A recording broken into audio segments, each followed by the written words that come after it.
Matapos ang matagumpay na paglalayag ng isang Philippine-rented oil tanker sa ilalim ng Philippine National Oil Company o PNOC sa Strait of Hormuz, ang Sierra Leone flag na SW Mulakuan, dalawa pang barko nito sa Arabian Sea ang naghihintay na lamang ng clearance mula sa gobyerno ng Iran para makapaglayag na ito papunta sa Pilipinas. Ang Marshall Island Registered Ship na Golar Glacier, isang LNG ship mula sa Qatar na may lulang 160,000 na cubic meter na liquefied natural gas ay 11 araw ng stranded sa nasabing daluyag ng tubig at ito'y patungo sa Pilipinas upang mag-unload ng mga nasabing gas supply sa isang major oil player sa bansa. Ang isa pang oil tanker na hindi pa nabanggit ng Department of Energy ay nakatakda na rin maglayag mula UAE papuntang Pilipinas sa oras na magkaroon na ng go signal ang gobyerno ng Iran na siyang may kontrol sa ngayon sa Strait of Hormuz.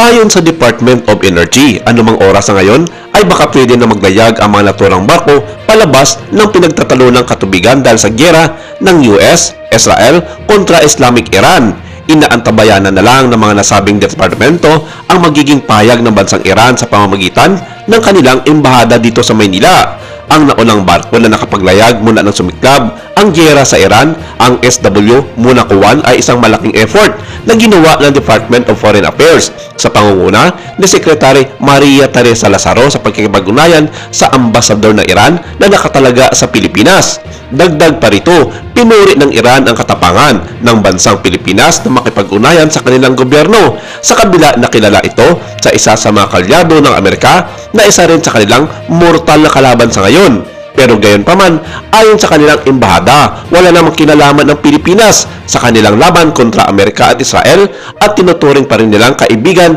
sa Asya ang Pilipinas. Samantala, nakakonsign sa Petron Corporation ang kargamento ng krudo mula sa Russia na dumaong sa Limay, Bataan nitong linggo, ayon sa shipping documents na tinukoy ng agency France Press.